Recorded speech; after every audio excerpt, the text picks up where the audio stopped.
Now, Coptic Orthodox Christians celebrate their first Christmas this weekend since the ousting of President Mubarak. But it's also a time for sombre reflection as they mark the first anniversary of a devastating church attack in Alexandria, in which more than 20 people lost their lives. Since then, there's been an escalation of violence against this community, which make up about 10% of Egypt's 80 million citizens. Later today, His Grace Bishop Angaelos, General Bishop of the Coptic Orthodox Church in the UK, will lead a memorial service for the victims of the Alexandria attack, and he joins me now.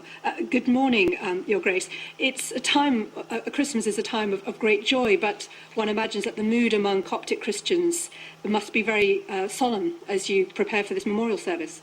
Good morning, Samira. It's a mixed mood. I think it is solemn, but also it's a resilient mood, and a mood that's focusing on the feast that we're actually going into at the moment.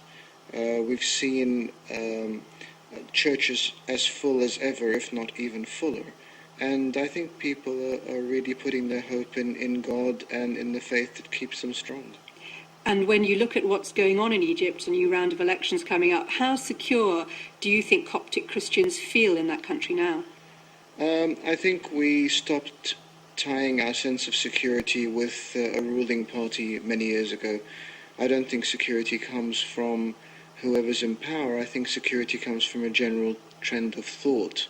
What we need to see in the future is a tendency towards the security of every individual in Egypt, not just Christians, and safeguarding their rights.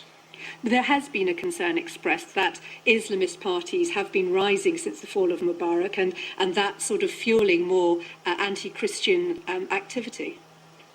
Well, there is a rise of extreme Islamism. I think we need to distinguish between an Islamic majority country and Islamist parties and Islamist political directions.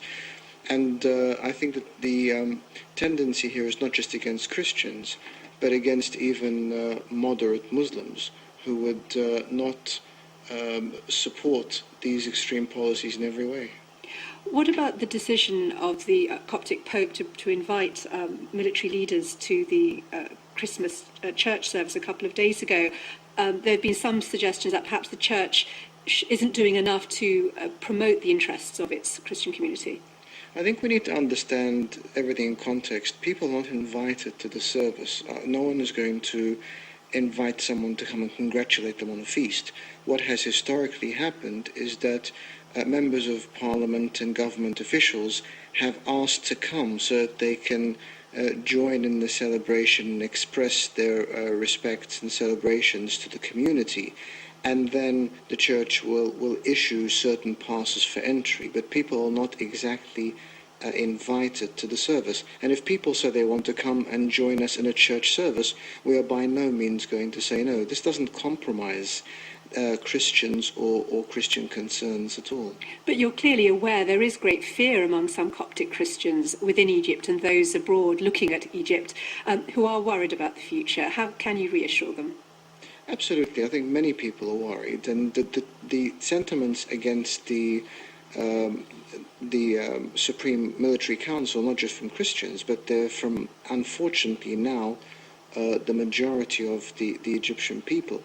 I think the only reassurance is we have hope in the Egyptian people themselves, and in a process that will hopefully be generally democratic, looking towards the establishment of legitimate upper and lower houses of parliament and a legitimate presidency that actually works towards a sense of nation building and citizenship.